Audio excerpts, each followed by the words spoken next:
This Sunday on Capital Connection, our exclusive one-on-one interview sitting down with former Republican Governor Jim Edgar. I find the longer I'm out of office, the better they like me. He's widely referred to as the last governor nearly everyone liked in Illinois, but were his challenges easier? And how does he view the politics of today? What advice does he have for Republicans running for that office? And how does he grade Governor Pritzker's handling of the pandemic? Our wide-ranging interview with Governor Jim Edgar coming up on Capital Connection. From the Illinois State Capitol Rotunda, Capitol Bureau Chief Mark Maxwell is asking the tough questions. This is Capital Connection. Welcome to Capital Connection. I'm Mark Maxwell reporting from the Illinois State House on this final Sunday of November 2021. I hope you had a great Thanksgiving. We have a unique show for you this week. We're going to sit down in three different segments with former Republican Governor Jim Edgar to go over a wide range of topics: how he views Governor Pritzker's handling of the pandemic, how he thinks Republicans should campaign if they hope to win that office of governor in this upcoming election, and does he think government is still working the way it was supposed to? We sat down with Governor Edgar not long ago to get his thoughts on all those topics and many more. Next year is Governor Pritzker's fourth and final year in his first term in office. It's also a big election year. A lot of Republicans lining up to try to challenge him for his job. Every so often, I like to look back at what that job is like through the perspective of someone who's held it before. There's only a few of those men left. One of them joining us now, Governor Jim Edgar, a Republican governor to hold this office during basically the entire Clinton administration. Is that right? Well, the last 2 years of the Bush and the first 6 years of the Clinton administration. So most of the 90s there. All the 90s. A lot of people refer to you as the last governor in Illinois that anybody really liked. Well, I find the longer I'm out of office, the better they like me. But the Republican Party has changed a little bit since you left. It has, considerably. How do you describe that?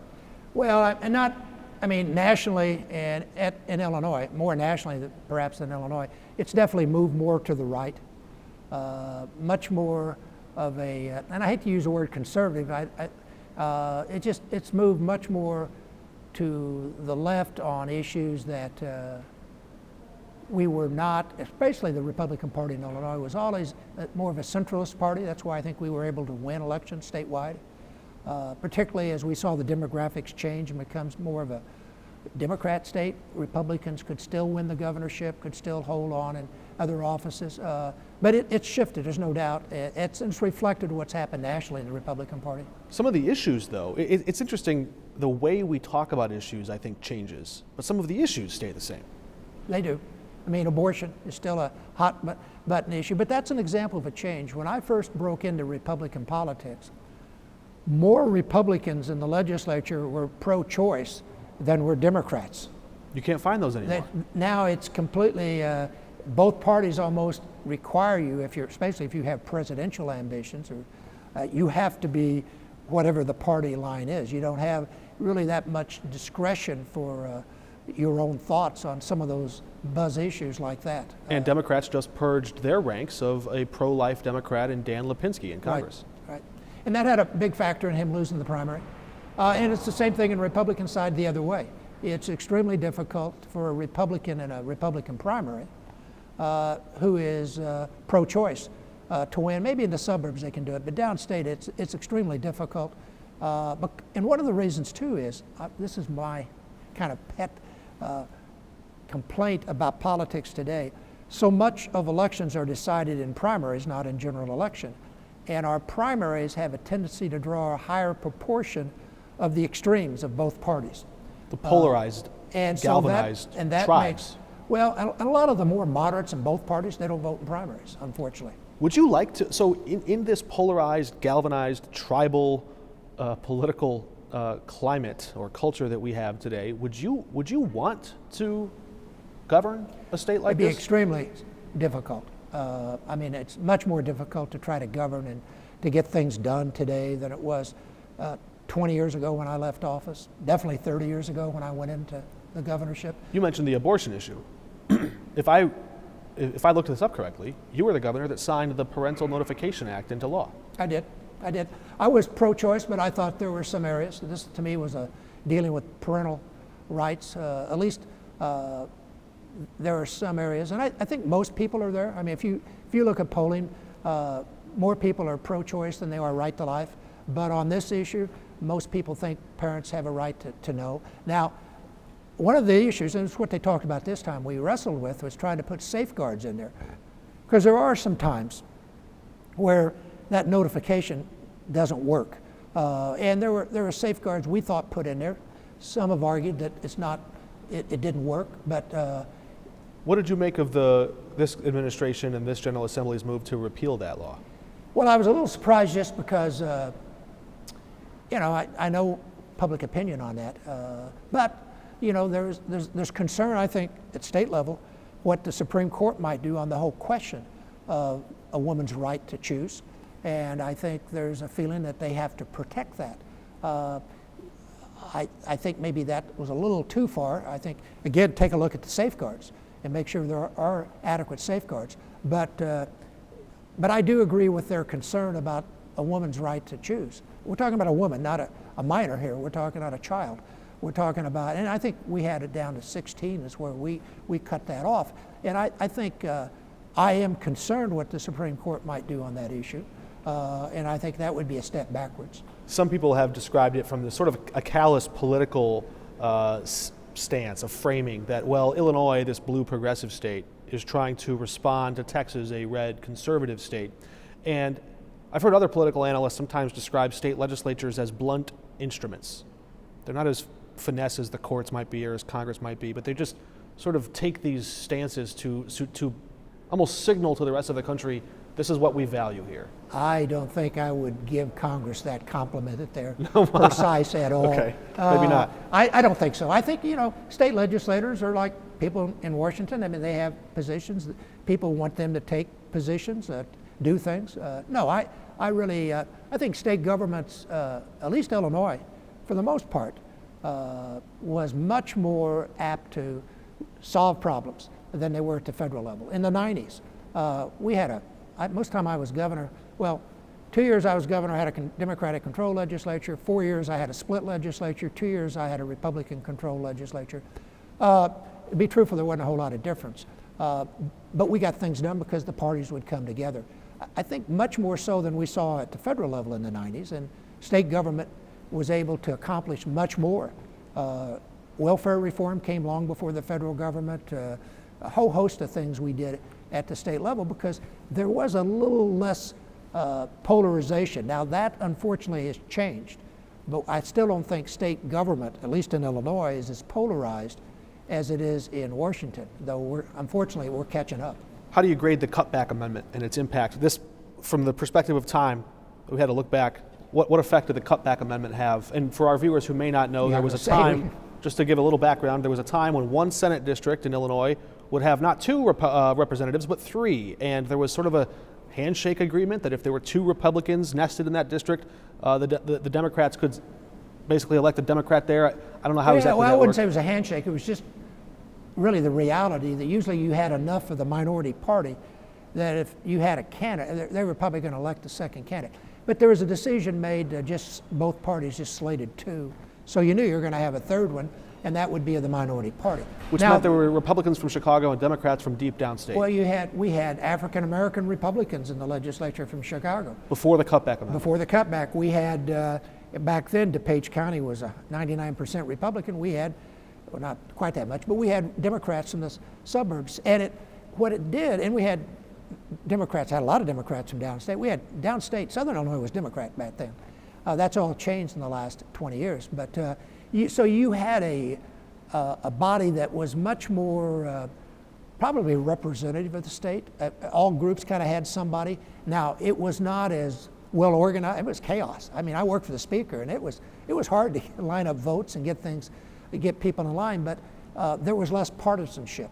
There was more compromise and willingness to, and if you were in the minority, you could get a bill passed. It was a different environment. I liked the single member district. I served in the legislature, and I thought I'd rather just be in a single member district than have two other guys I had to always worry about and think. So for me personally, I thought single member district would be better. I do think as we look back, I think cumulative voting probably provided better representation for the entire state of Illinois. I think it created an environment where we were able to, knew we had to compromise more than we do today. I think if I said to anybody at a dinner party, you know, the solution for all this polarization is more politicians, they'd laugh at me. Well, but that's back why, then, the political sentiment from Pat Quinn and others was, I've got an idea to save money. Let's fire a third of the House. Well, and that's why they did it. Nobody was, I don't think 2% of the people who voted for that amendment were voting because they didn't like cumulative voting. It was the optics. It was, you're getting rid of 59 politicians. If they'd have said, we're going to cut the legislature down to 3, I think it would have passed, because people had a chance to get rid of politicians. And it was right after we had done the legislative pay raise after the election, another issue that doesn't go away. Yeah, which I voted for, but I campaigned on it before the election. But I told everybody, they said, we're going to do this. I said, that's a mistake, but that was what motivated that, really. And Quinn, that was the rise of Pat Quinn from that issue. To some people's ear, it might sound like we're talking about the good old days, the centrist we are moderate talking days. Ancient history a little bit. But I'm going somewhere with this line of questioning, because there is a promise in our democratic system of representation, that you elect people to go be your voice, to care deeply about the things that you can't just bother or concern yourself with on your 9 to 5. And increasingly, I think that when I talk to people around central and southern Illinois, they tell me they don't feel they have that anymore.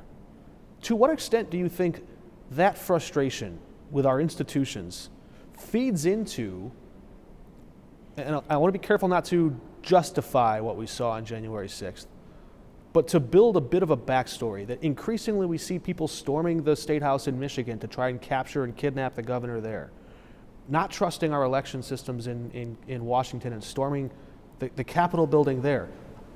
How do you explain where we're going?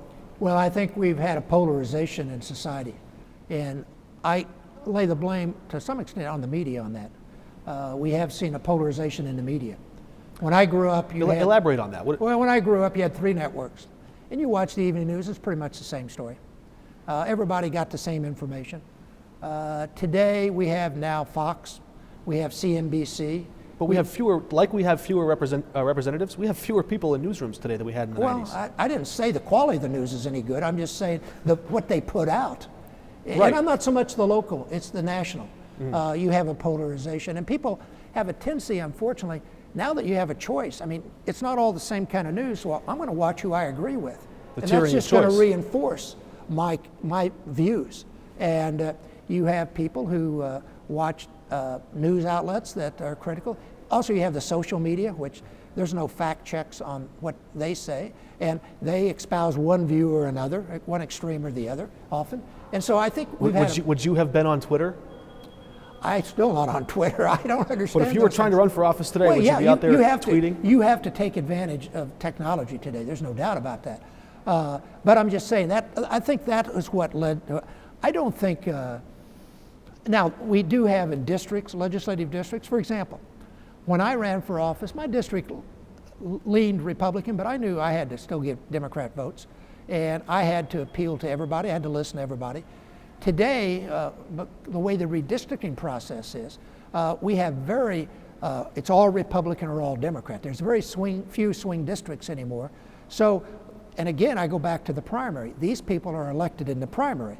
So they have to listen to that party line for them to be reelected. They don't necessarily have to listen to the people from the other party. And I think that causes frustration for a lot of people if they're in the minority party, that they're not being listened to. It seems like purity and loyalty matter more to the electorate today than reason, logic, and compromise. This idea of debate is lost on how pure are you? Are you like me? That seems to be the more important thing in a primary. I'm not sure we didn't always have a little of that, but I think today those biases are reinforced by they hear their biases all the time. They don't get challenged on their points of view. They just get it reinforced because they'll either watch the TV station they agree with, meaning more national than local for the most part, not in that, but or they go to social media and they get their information there, and that's usually one side or the other. If Mark Zuckerberg were here, or Jack Dorsey, the heads of Facebook and Twitter, they would tell you, okay, you're describing the fragmentation of media more, but they always just say it's the democratization of media. That's their positive spin on it. They say you have more voices chiming in, and it's messy. There's also that same idea that when everyone's kind of chiming in, for example, in your day, when you were governor or secretary of state or in the state house here, there were a lot fewer women in the legislature, and there were a lot fewer representatives of color. This is the most diverse body that we've had now.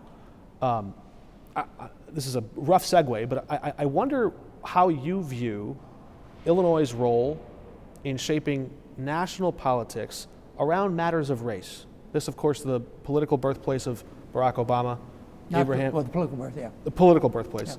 Yeah. Let's not get into that right. whole issue. The Abraham Lincoln story is, of course, a big part. But today you have a governor who leans right into that as well and says, we're going to tackle systemic racism. We're going to make this a state that is more progressive on matters of race. How do you view Illinois' role in shaping the country's discussion around race and politics? Well, I think Illinois has been a pretty good example in many ways. I mean, again, when I first came here, there were more Republican women in the legislature than there were Democratic women.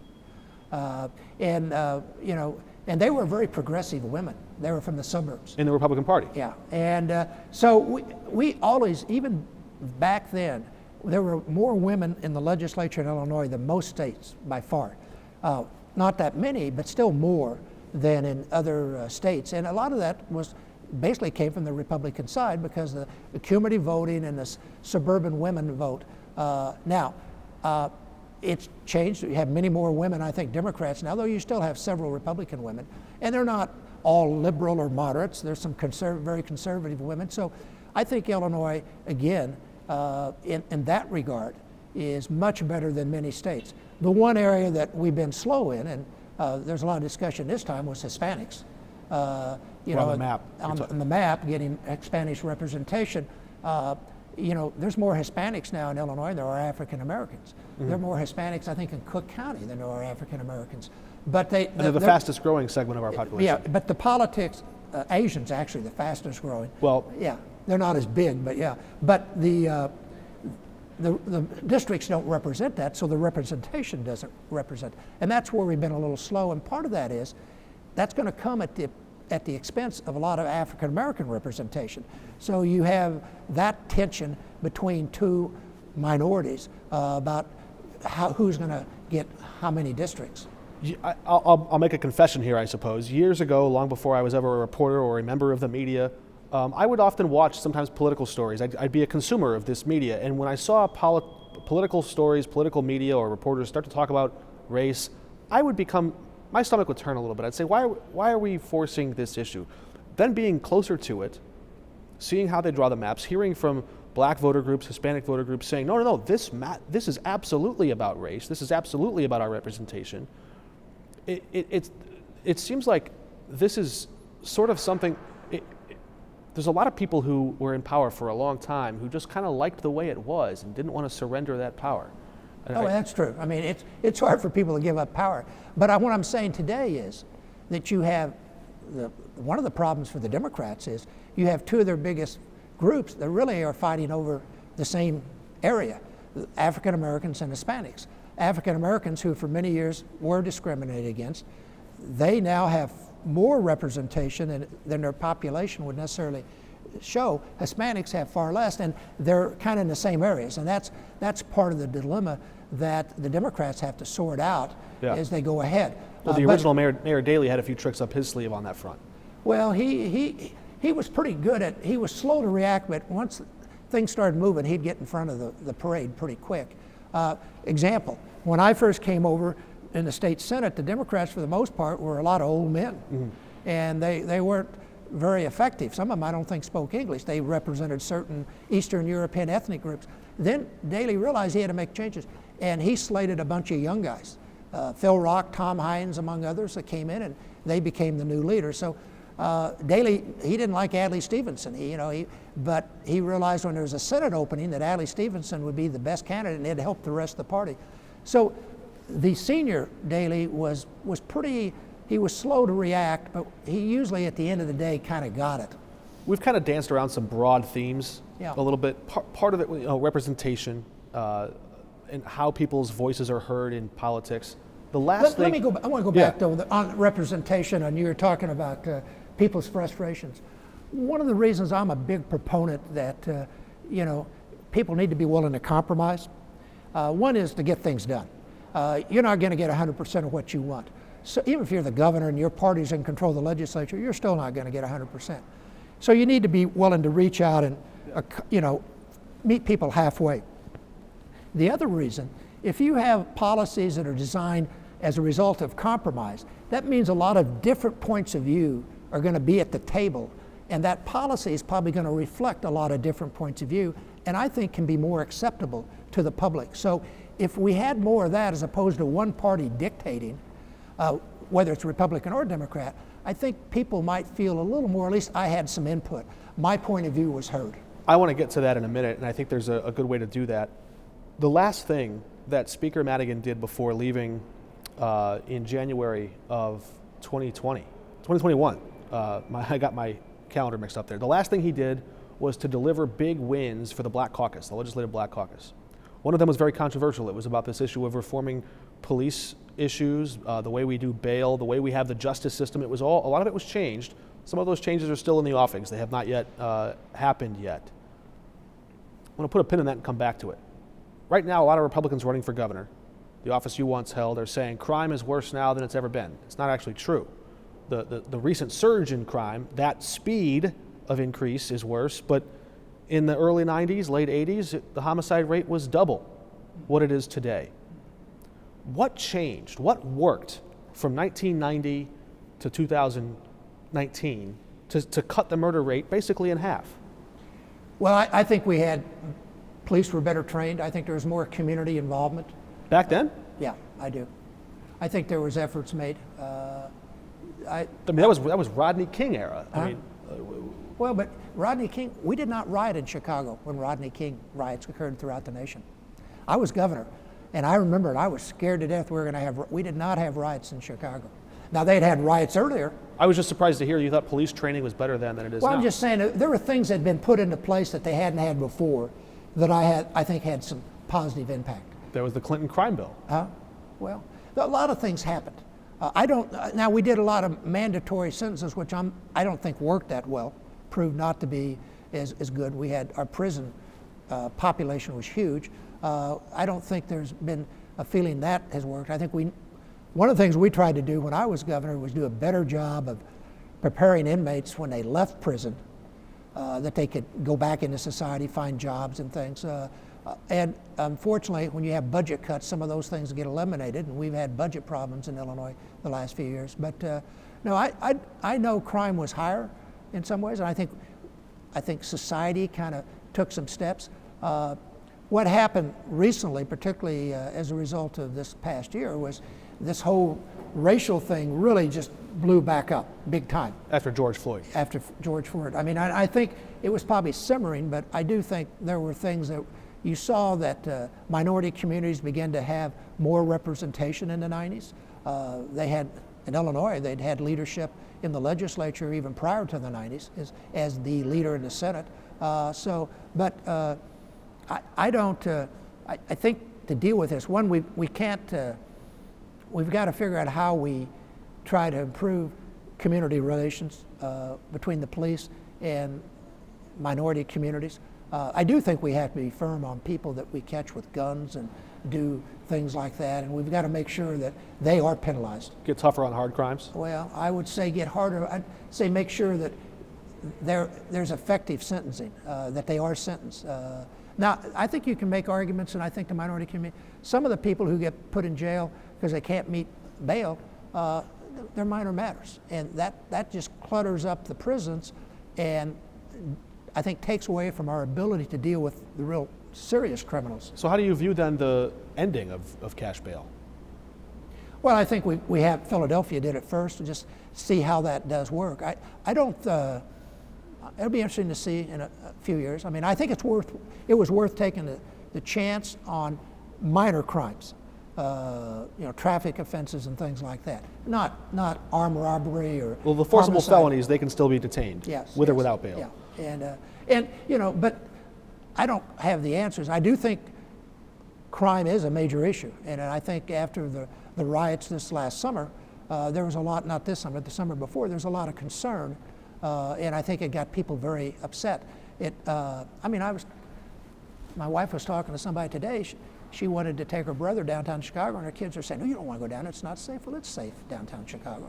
But there's a lot of misconceptions by people who aren't in Chicago.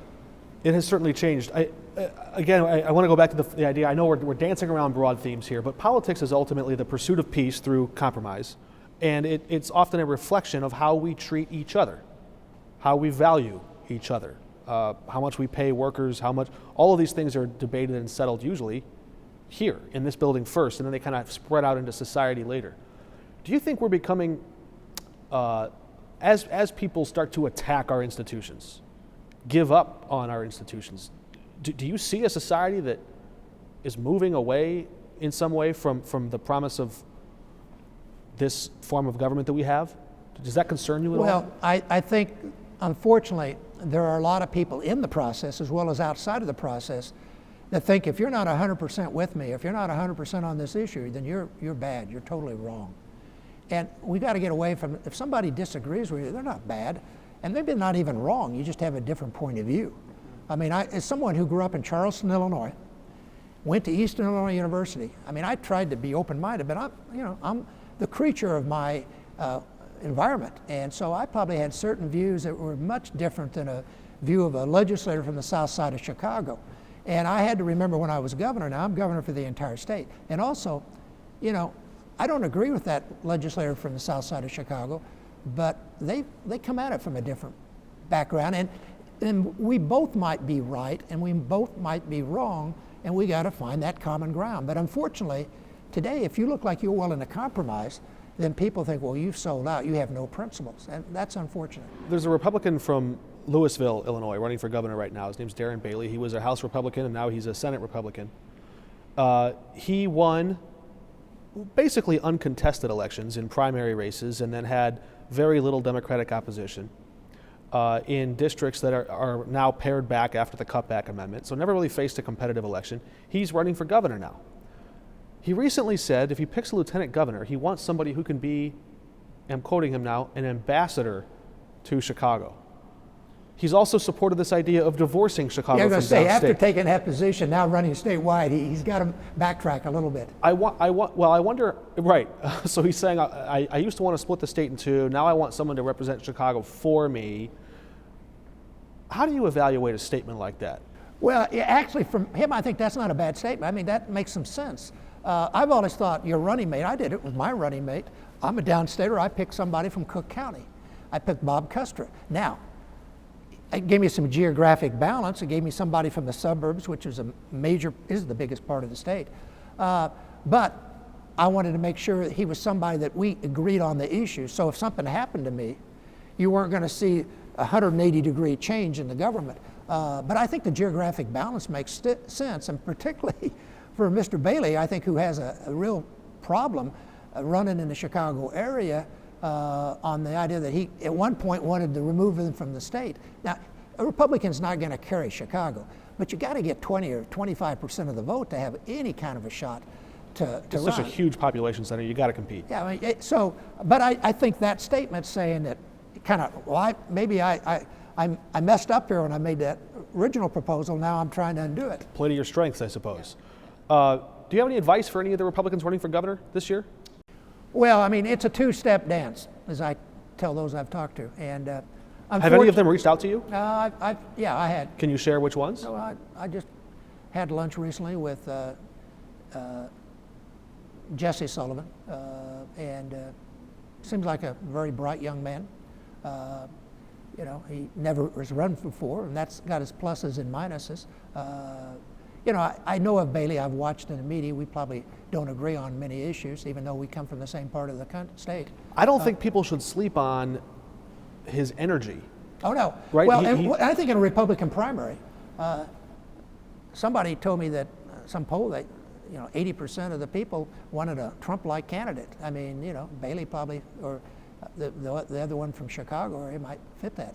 I don't think that can win in the general election. That's the dilemma the Republicans have. You don't think Darren Bailey can win the general election? Well, I think it's going to be extremely difficult from somebody that is viewed as a strong Trump type to be able to win a general election in Illinois for governor. I think somebody that I think it's going to take a moderate Republican, or at least what I guess we can now call conservative, somewhat moderate. I just think if you're too much extreme, particularly Republican, it's extremely difficult to win in Illinois. You could be a little more extreme Democrat because there's more Democrats.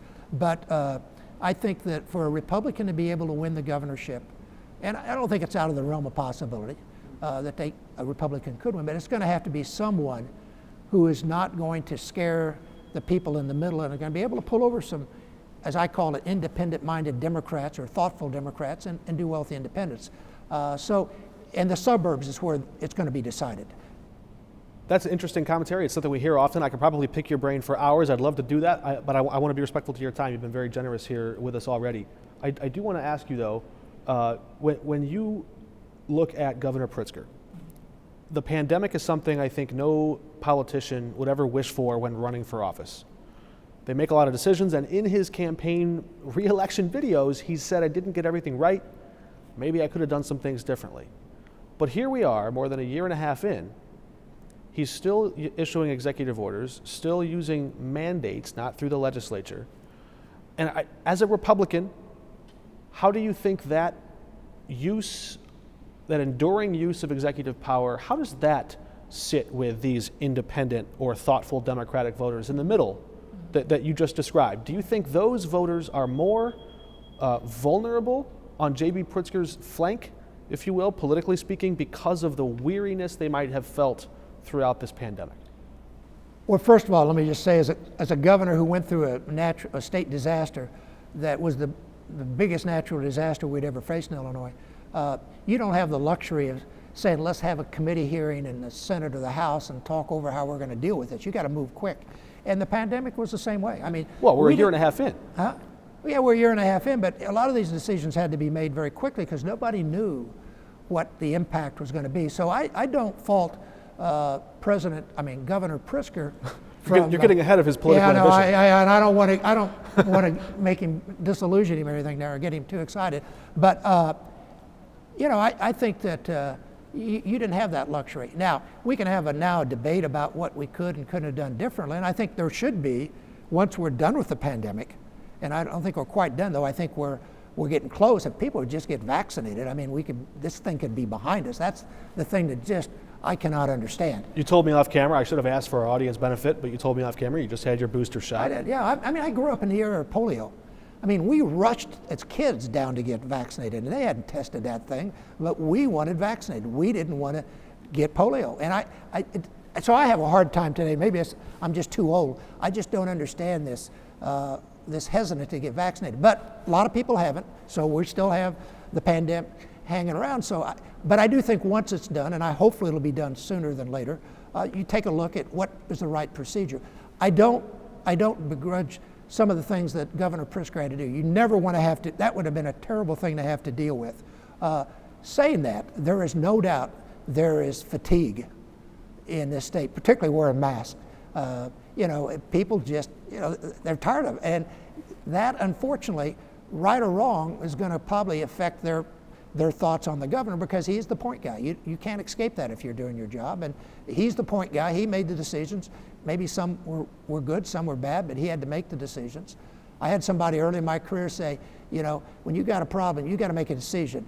Maybe it's not right or wrong, but you got to make a decision. And there's no doubt. Do you think you would have issued mandates like that? The statewide mask mandate? Oh, when it first happened, you're not a kid, I would have. But this long into it? Well, I don't know. I haven't looked at numbers lately and, try to figure out, where it is. You do worry about what happened this last year when we thought we had it done. You seem to have some sympathy for a person who had that job. Oh, I do. You've done it. It's tough. And you're the guy, that's your job. Public safety is one of the most important responsibility of a governor or a president, but particularly a governor. And you've got to make some calls, and they're not easy, and they're not always right. So I don't begrudge the fact that he made some tough decisions. Some maybe I agree with more than others. But I do think there is probably a political liability there now. I think initially there was probably a political plus. There's probably a little more of a liability now. But I don't see that issue at this point, meaning he's going to be defeated. Now, if you run a Republican candidate that doesn't scare folks, that people say, hey, I want to change this, maybe, then Republicans might have a chance. Again, I'll go back. There's two things you got to watch in this election. It's going to be in the suburbs, and it's going to be women, as always.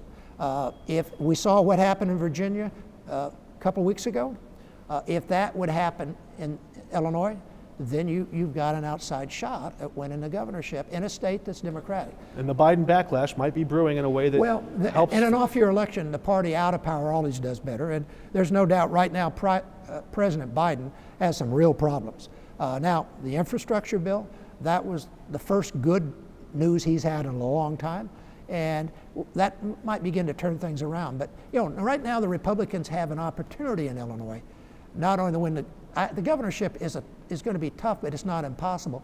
But down the ticket in legislative races, again, particularly in the suburbs, they could pick up some seats if people aren't scared to death at who they have at the top of the ticket. So the governor candidate's very important for the Republican Party, just to rebuild the party. We're very glad to have you with us. I want to ask you just some quick questions before we let you go. I want to know what you'd like to be known for. There are state parks named in your honor. There's the Edgar Fellows, where you bring up the next wave of legislators or public affairs workers. Then everybody knows that old Edgar ramp, the pension system that we have. What do you think you're most known for, or what would you like to be known for? I think what I was most known for was fiscal responsibility. I mean, we took a state that was basically bankrupt at the point, the worst shape it had ever been, and we got it back with $1.5 billion surplus. Our credit ratings went up after I did the ramp. I'd like to point out to the revisionist historians. The best days of the ramp were the first few years of it. Well, that's because we didn't add more benefits and we made the payments.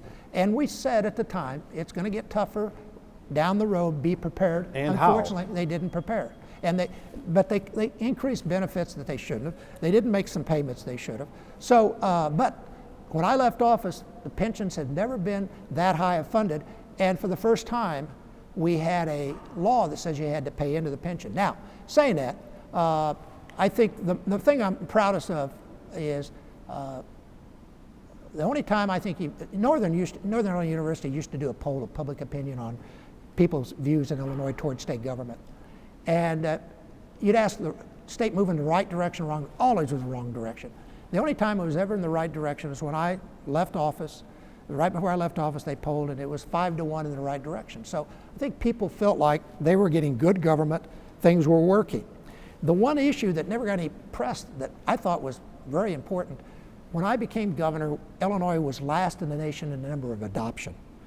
That meant we had kids stuck in foster homes and places, and we really worked on that. Brenda, my wife, worked on that hard, and we changed the Cook County judiciary's attitude toward adoption and everything.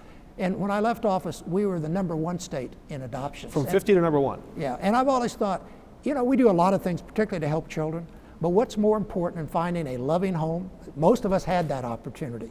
But to find these children loving homes where they could develop. And so I guess that's one of the things that nobody ever said. Now, the Clintons invited me out to Brenda and I out to the White House and gave us an award for that. But that was, to me, perhaps one of the most significant things that most people don't know about, but as I look back, maybe is as important as, and we did. We have more parklands we put under, available for the public. We got the budget in shape. We did get the pensions on the right direction, but we were disciplined. And that's one of the things that's very important in a governor. You've got to be disciplined. You've got to stay the course. And the legislature, I could get them to cut maybe budgets one year, then the next year they wanted to go spend again. You've got to stay fiscally conservative for many years, particularly on the pensions. It's going to take many years to get out of this, but I think we're on the move. I think the move that they first made, credit upgrade since I think you were in office. The the state just had recently. And they, one of the things, they did what they could under the Constitution. They did remove the 3% COLA for new employees. But anyway, I feel good. As I said, I feel good about what we did, and I particularly felt good that people thought we had done well. In 2016, I think it was, the Sun-Times ran a story about one of your business ventures, the Illinois Financing Partners, yeah, I think it yeah. was. This is basically What, my a venture, company. I was on the board, yeah. On the board? Yeah. This was a company that would make money Right. on the state's debt. Right. As the bill backlog got bigger, people who financed that debt Right. profited. Is that an appropriate thing for a former governor to be involved in, do you think? Well, I didn't pass the bill to do the debt. No. That was something that happened But after I left. it has the appearance that people on the inside, people who know the system, even No. after they are benefiting from it. Well, I mean, to me, it provided a service. You had a lot of vendors in the state, small businesses, big businesses, hospitals particularly. That's who we dealt with mainly. They weren't getting paid by the state. A service that would not exist if this legislature was being responsible. Yeah, if they were being responsible. But they weren't getting paid, and they were ready to cut off services. And to me, those are services we needed to make sure was provided.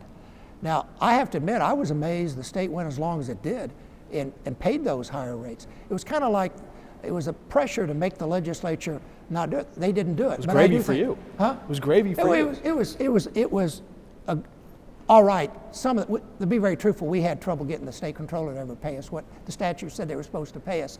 But it was something that kept those businesses in business. It kept hospital doors open. If we hadn't been able to provide that financing and get that done, it wouldn't have happened. And now the state is paying its bills so frequently, that business might not. That business has gone away, and that's fine. I mean, I have no, we've dissolved the company because Have you really? Yeah, the state has met its responsibility. And so that means those hospital doors can stay open. And some of those vendors who provide like food to the prisons and things, they weren't getting paid. I mean, and so you're gonna have a big shutdown if they had not had that to turn to. So again, I felt it was a service. It's like any business, people are gonna probably make money off of it, but it was something that is unfortunate the state ever got to that point where you had to rely on something like that. Thank you for joining us. Happy to be with you. That does it for us this week. Thank you to Governor Edgar for joining us, and thank you for watching. We hope you'll join us again at the same time next Sunday. For Capital Connection, I'm Mark Maxwell.